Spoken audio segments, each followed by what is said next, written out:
이낙연 후보는 기자들의 질문에도 끝까지 결과에 승복한다는 얘기를 하지 않았습니다. 이낙연 캠프 측은 대신에 당에 이의 제기를 했습니다. 사실상의 경선 불복인 셈입니다. 자, 이러면서 이 상황이 굉장히 급박해졌고요. 이낙연 캠프 측에서는 무효표 처리는 공식적으로 이의 제기하겠다라고 밝혔습니다. 지난달 정세균, 김두관 두 후보가 사퇴를 했는데 이 두 후보가 얻은 표를 무효표로 둘 것이냐 유효표로 둘 것이냐와 관련돼서 당원 당규에 따라서 이걸 무효표 처리해버렸어요. 이낙연 캠프 측에서는 그게 문제가 있다는 겁니다. 이게 무효가 안 됐으면 이재명 후보는 50.29의 턱걸이를 달성할 수 없었을 것이다 라는 게 이낙연 캠프 측의 주장입니다. 당 선관위도 난감해요. 당규의 중도 사퇴한 후보표는 무효 처리한다고 돼 있다. 민주당 핵심 관계자는 캠프 차원에서 공식적인 이의 제기한 만큼 검토는 해야 한다. 캠프 간 갈등이 지지자 간 싸움으로 확산되면 분당도 불가피. 그럼 본선 필패다. 이낙연 캠프 측에서 이의 제기를 하겠다라는 만큼 이거를 무시한다면 이 민주당의 원팀이 불가능해질 것이다 라는 우려도 나오고 있습니다. 전재수 의원님, 초유의 상황. 이낙연 캠프 측에서는 이의 제기를 하겠다라며 사실상의 경선 불복.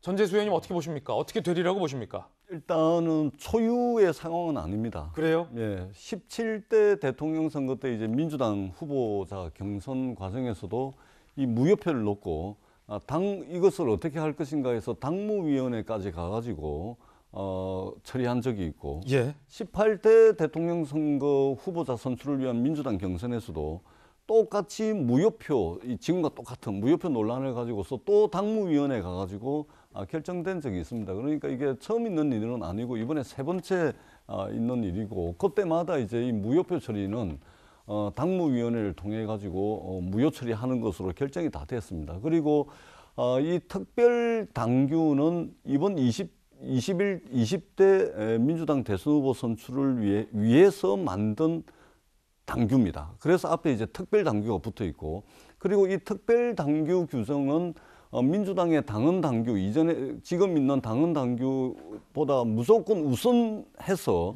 적용하도록 그렇게 하고 있기 때문에 정확하게 이것은 무효표로 보고, 그리고 무효표로 되고 난 뒤에 남는 유효 투표수를 가지고 과반이 넘었느냐 넘지 않았느냐 이거를 결정하는 것이기 때문에 사실상 이제 불복이라는 것은 의미가 없는 것이고, 경선은 이재명 후보가 많이 이겼건 또는 턱걸이로 이겼건 이미 이제 경선은 끝난 것으로 보여지고 당에서 뭐 이것을 뒤집는다든지 이럴 가능성은 전혀 없다고 보고요. 이낙연 후보 측의 이의 제기가 받아들여질 가능성은 없다. 없습니다. 그리고 지금 이의 제기를 한다고 그러는데 이의 제기는 할 수 있을지 몰라도 지금 이제 국회의원 선거라든지 지방선거라든지 이런 데에는 당헌 당규의 경선 결과에 대해서 이의 제기를 할 수 있는 절차가 당헌 당규에 규정이 돼 있는데, 대통령 후보자 선출과 관련해서 이의 제기를 할 수 있는 당헌 당규상의 근거가 지금 없습니다. 그렇군요. 그러니까 이의 제기를 한다고 하는데 사실은 뭐 이의 제기를 할 수 있고 당에서 검토는 할 수 있습니다만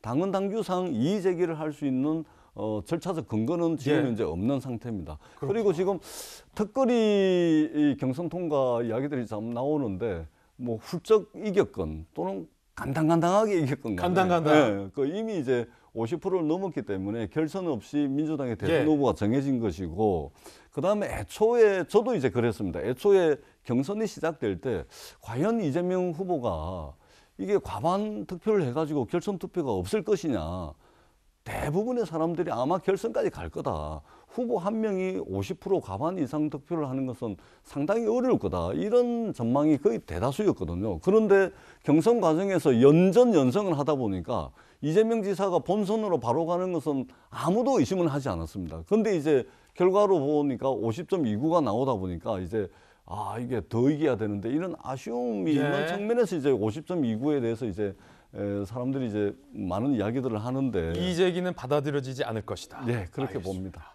손정혜 변호사님, 50.29 전재수 의원님 표현처럼 정말 간당간당한 수치 차원도 있지만 이낙연 캠프 측에서는 이런 얘기 나와요. 일주일만 시간이 있다면 결과는 완전히 뒤바뀌어질 것이다. 왜냐하면 1, 2차 때 보였던 이재명 지사의 어떤 지지 흐름과 3차 62대 28 이 흐름이 완전히 뒤바뀌어서 이낙연 캠프 측에서는 일주일만 더 화천대유 의혹과 대장동에 대해서 당원과 국민들에게 선택받을 시간만 있었으면 결과는 바뀌었을 것이다. 이런 얘기도 나오거든요. 자, 당원 당규에는 명확히 이의 제기에도 결과가 번복되지 않는 걸로 돼 있습니까?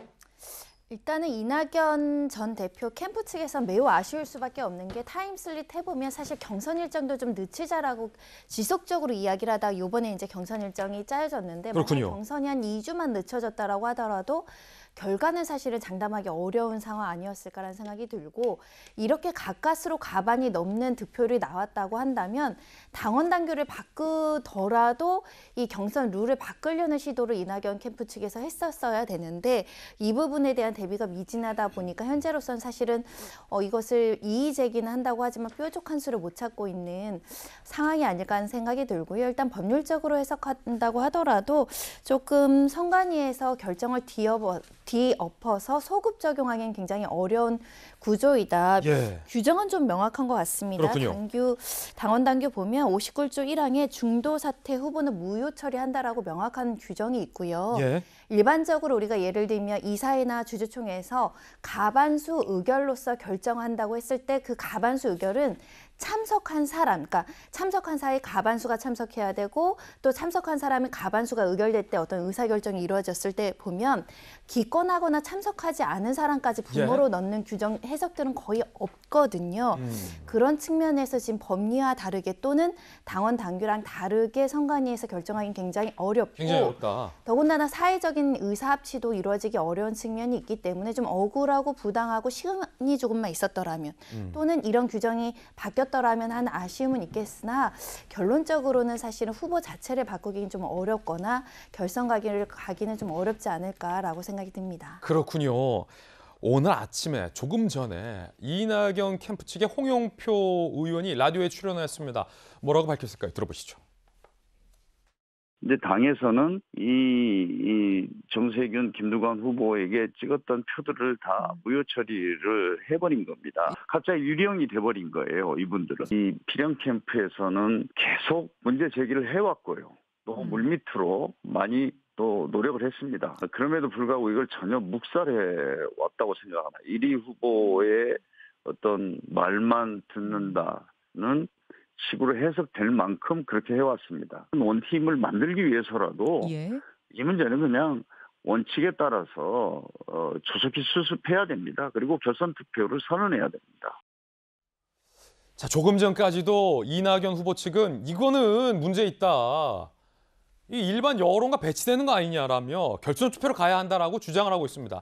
하지만 전재수 의원과 또 손정혜 변호사님의 이야기를 들어보니 원칙적으로 하는 것은 50%를 넘었기 때문에 이재명 후보의 승리로 끝내는 게 맞다라는 의견도 함께 나오고 있는 건데 자, 여기서 궁금합니다. 기자 출신의 김수영 교수님. 그럼 만약에 이낙연 후보 측에서 문제 삼고 있는 무효표 처리를 안 했을 때 결과가 어떻게 뒤바뀝니까?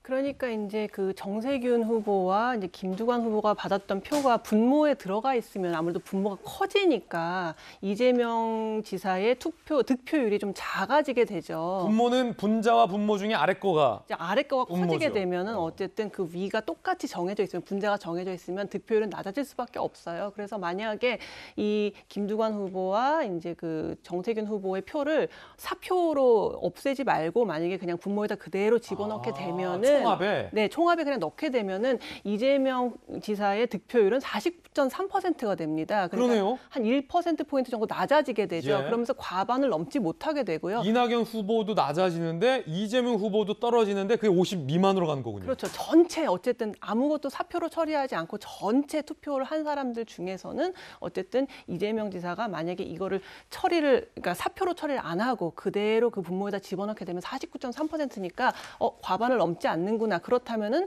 결선에서 다시 한번 투표를 할 수 있게 되는 거죠. 그렇다 보니까 이제 이 이낙연 그 후보 측에서는 그렇게 그 김두관 후보나 정세균 후보에게 갔던 표를 그렇게 무효화하면 안 된다. 전부 다 분모에다 집어넣어야 된다. 그래서 다시금 이렇게 결선을 한번 더 해야지 그게 공정한 것 아니냐라고 지금 주장을 하고 있는데 저도 이미 당규 59조에 너무 명확하게 나와 있거든요. 경선 과정에서 사퇴한 사람의 표는 무효표로 처리한다는 게 너무 명시적으로 나와 있어서 그걸 뒤집기가 쉽지는 않을 것으로 보입니다. 그렇군요.